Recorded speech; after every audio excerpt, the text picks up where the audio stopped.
Bom dia, tudo bem? Como é que vocês estão? Eu, Pastor Albino, mais uma vez estou passando pelas redes para desejar a você um dia glorioso. Que a boa e poderosa mão do Senhor esteja sobre a sua vida e a vida dos seus. Que o Senhor agora, nesse momento, possa vir guardar, cuidar da vida de todo aquele que se encontra triste, oprimido, daquele que acha que as portas estão fechadas para ele e que não há mais solução para a sua vida. Lembre-se, os homens não podem pôr ponto final em nossas vidas pertencem ao Senhor e Ele é quem pontua o final da nossa vida. Antes que eu me esqueça, aperte aí, dá um joinha, fortaleça o nosso canal. Nesse minuto de reflexão, com a palavra de Deus e a vida. Amém? E o que me chama a atenção nessa manhã, o que refleti no Salmo, me chamou a atenção esse Salmo, é o Salmo 1. Como Deus é amoroso e bom, e como um bom Pai justo, Ele cuida dos seus, e eles têm muitos conselhos, o Senhor tem muitos conselhos bons para dar aos seus filhos. E feliz e bem-aventurado é o homem, é a mulher, que toma para si, que aceita os seus conselhos e aplica na sua vida. E esse salmo ele diz assim: bem-aventurado é o varão que não anda segundo o conselho dos ímpios, e nem se detém no caminho dos pecadores, e nem se assenta na roda dos escarnecedores. Antes tem o seu prazer na lei do Senhor, e na sua lei medita de dia e de noite, pois ele será como a árvore plantada junto ao ribeiro de água, a qual dá o seu fruto na estação própria, e cujas folhas não caem, e tudo quanto fizer prosperará. Então, esses primeiros 3 versículos, que esses salmos são de 6 versículos, é um conselho que o Senhor está nos dando, uma forma de nós vivermos e alcançarmos a felicidade. E engraçado que nesse salmo também, o Senhor fala de um bem imaterial. Todo aquele que ouve o seu conselho, que anda segundo o seu caminho, que não anda segundo o caminho do homem mau, do homem perverso, que não ouve o homem mau e não aplica para si a malignidade dessa pessoa, que não se detém no caminho deles e que não se assenta na roda dos caminhos dos pecadores, dos escarnecedores. Ele está nos exortando, dizendo que é o seguinte, que o nosso caminho é outro. O nosso caminho não é de andar segundo a malignidade, o conselho dessas pessoas. O nosso caminho não é de se deter, ou a nossa vida não é se deter no caminho dessas pessoas, perder tempo com essas pessoas. Ele está dizendo também que o nosso caminho, a nossa vida, o êxito das nossas vidas, não se resume em estar escarnecendo das coisas sagradas. Hoje nós vivemos momentos e dias de escarnecedores. Aparentemente, nós vemos pelas redes e as redes enfocam, traz tudo aquilo que estava escondido, aquilo que acontecia no meio religioso e que nós não sabíamos. Ela expõe o coração, o âmago, o interior dos homens.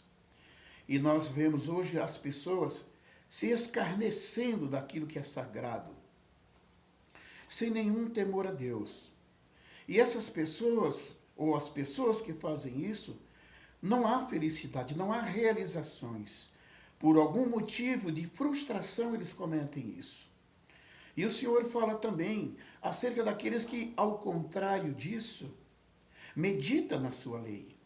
Meditar na sua lei é examinar as Escrituras, guardar, se debruçar sobre as Escrituras, guardar e aplicar as Escrituras na sua vida. Aí ele fala de esse bem imaterial que é a felicidade. Nós vivemos num mundo de infelizes. O índice de suicídio no planeta é maior do que o número de homicídio. As pessoas estão insatisfeitas.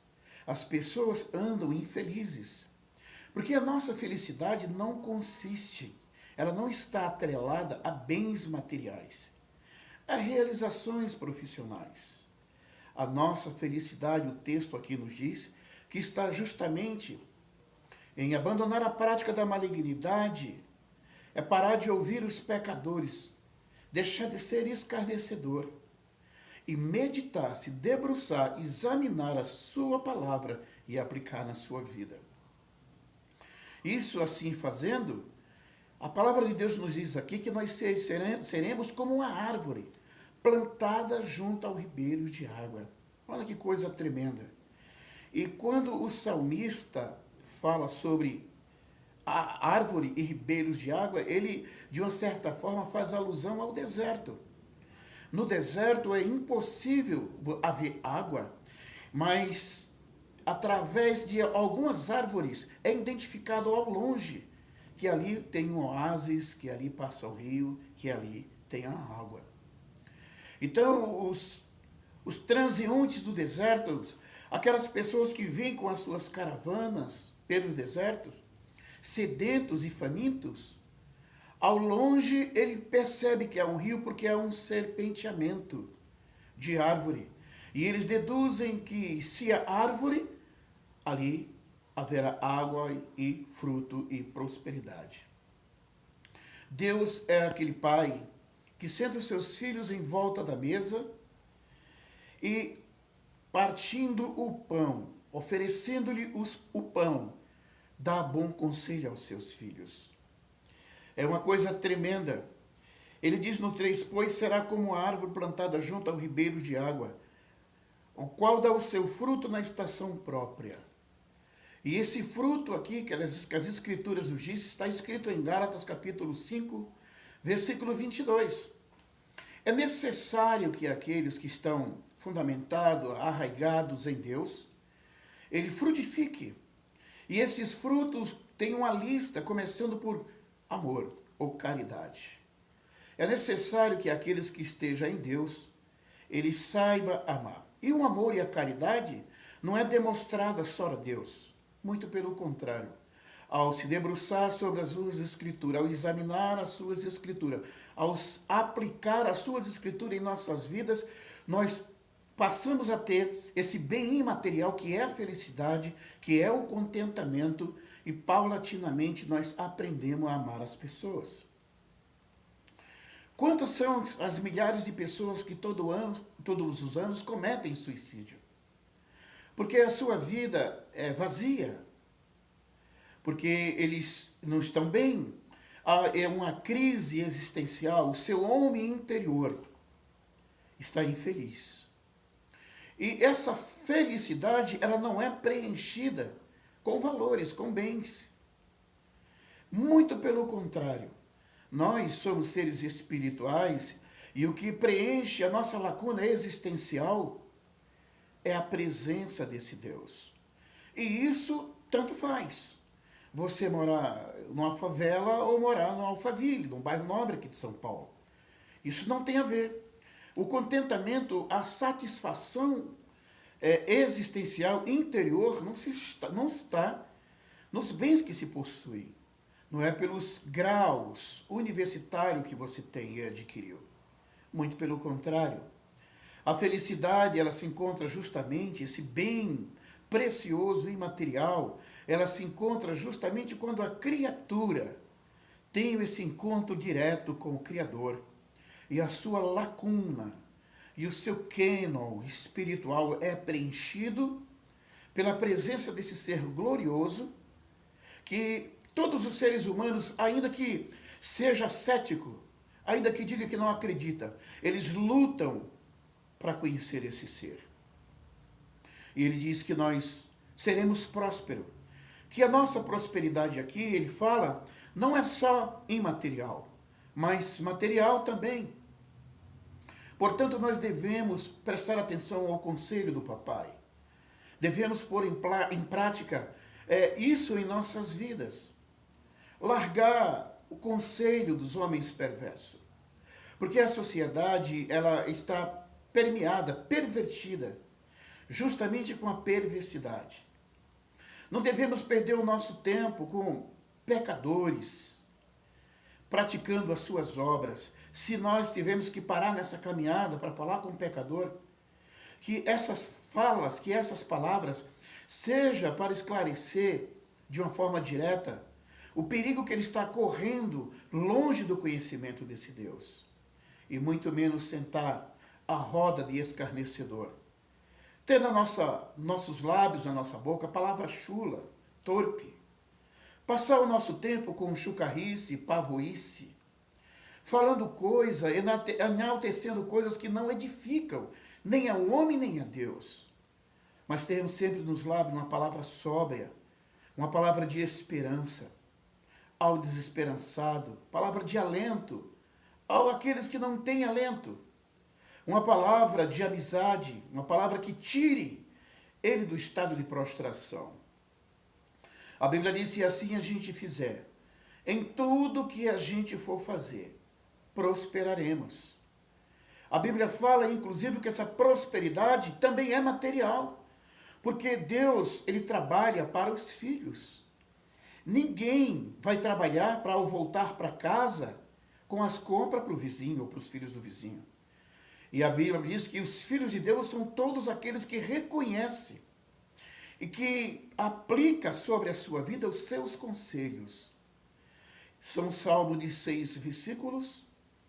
O versículo 4 a seguir é uma antítese, é justamente um paradoxo, é o oposto desses 3 primeiros versículos. Ele diz no 4 assim: não são assim os ímpios, aquele se refere aos homens maus, mas são como a moinha que o vento espalha. Pelo que os ímpios não subsistirá o juízo, e nem os pecadores na congregação do justo. Porque o Senhor conhece o caminho do justo, mas o caminho do ímpio perecerá. Olha só, quando ele fala que os ímpios são como moinha que o vento espalha, ele está querendo se referir, fazer uma alusão à época dele mesmo, em que uma junta de bois puxava uma pedra sobre a outra para moer o trigo. E a moinha aqui é justamente o resto de palha, que quando o vento batia sobre aquelas pedras, essas palhas eram lançadas ao ar. Elas são desraigadas, elas não têm lugar firme, não há firmeza na vida do homem mau. Hoje ele está aqui, amanhã ele está ali, ele faz perecer a sua vida, faz perecer a sua família. Um dia está fora, outro dia está dentro da prisão. Os seus conselhos são todos conselhos perversos para a destruição. Então a Bíblia diz que eles são como moinha que o vento espalha.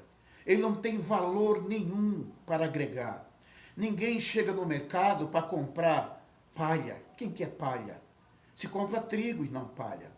E trigo é fruto justamente daquele que guardou, que aplicou na sua vida o conselho de Deus.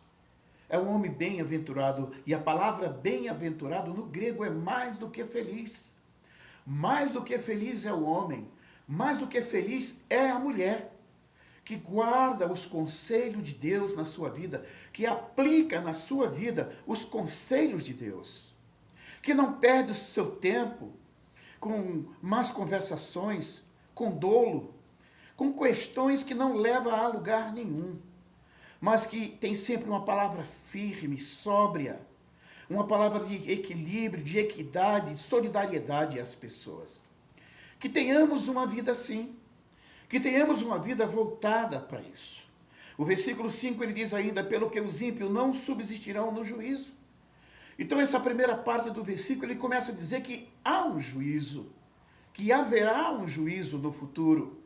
E esse juízo é escatológico.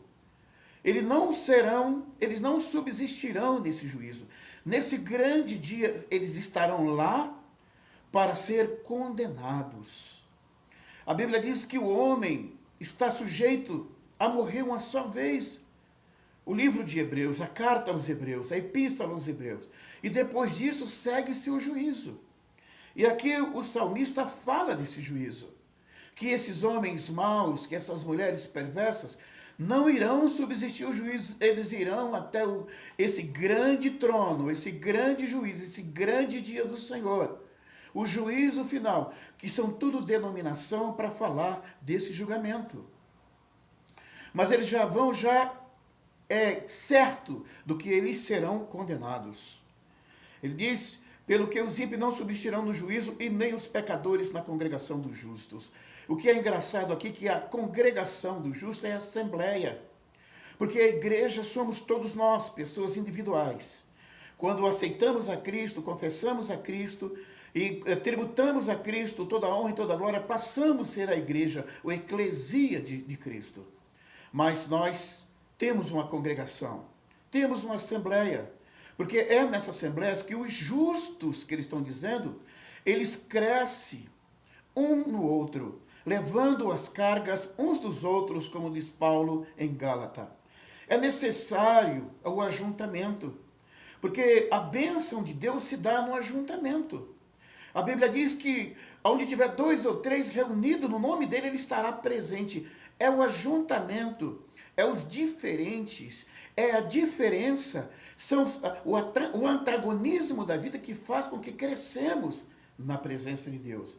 É necessário o ajuntamento. E ele diz que esses pecadores, eles não ficarão lá. Não são poucas pessoas que vão para um ajuntamento, para uma comunidade, e começam a usar de falsidade, de dolo, cometendo rebeldia, rebelião, e ele fica 1 ano, 2 anos, 3 anos, 4 anos, 5, 6, 7, 10, 20 anos, mas depois ele começa a ver defeito nas pessoas, eles começam a observar que as pessoas são falhas, e aí eles vão se afastando, chega nas primeiras cadeiras, quando pensamos que não estão nas últimas cadeiras, e dali eles vão embora. Porque eles cometem pecado, eles são dolosos. E o coração começa a se embrutecer, começa a ficar duro, de dura cerviz, de cervical dura. E daí o Espírito Santo não mais comunica, não fala mais com eles. E eles vão se afastando da casa de Deus. E dali, das últimas cadeiras, vão para a rua. E sempre saem culpabilizando as pessoas, os seus irmãos, o pastor, a família do pastor. Porque essas pessoas, pelo fato de ter embrutecido o seu coração, endurecido o seu coração, não encontram falha em si mesmo, não são capazes de fazer uma introspectiva e olhar para dentro de si e reconhecer que, como pastor, ele também é pecador e que o ajuntamento é saudável, para que o antagonismo faça com que eles cresçam. Então eles não ficarão na congregação do justo. Mas tem uma coisa que o Senhor afirma para todos aqueles que passam por esse tipo de provação, por adversidade, mas que é unânime e não desiste, mesmo com os pés vacilantes, com os joelhos, os artelhos se dobrando, eles não voltam atrás. É o versículo de número 6 e o último. Porque o Senhor conhece o caminho do justo, mas o caminho do ímpio perecerá. Então, quem nos justifica é Deus. Você pode dizer, pastor, como é que você tem essa coragem de dizer que você é justo? Na verdade, nenhum homem é justo. Porque nenhum homem foi capaz de ter um ato de justiça para ter livre e salvar os seus pecados. Mas foi a misericórdia, a justiça de um homem que voluntariamente se deu por cada um de nós. E todas as vezes que nós reconhecemos esse ato de justiça, de bondade, esse ato de graça, que é favor imerecido, nós somos justificados diante dele, e por isso nós passamos a ser justos também. A salvação veio por Cristo, para todo aquele que era injusto. E ele disse, olha, todo aquele que quiser vir após mim, renuncie a si mesmo, tome a sua cruz e siga-me. E o Senhor passa a ser Senhor da nossa vida e justificador dos nossos pecados. Nesta manhã, essa é uma palavra que eu deixo para você. Aplique esse salmo na vida de vocês. Saiba que praticar a justiça, guardar os seus mandamentos, andar conforme a sua vontade, nós prosperaremos, não só imaterialmente falando, mas materialmente falando. Deus é o bom Pai, justo, que Ele trabalha para aquele que nele espera. Essa é a palavra do pastor Albino, nesse Minuto com Deus, na reflexão sobre a vida. Um beijo e fique com Deus. Não esqueça de dar o seu joinha. Abraço.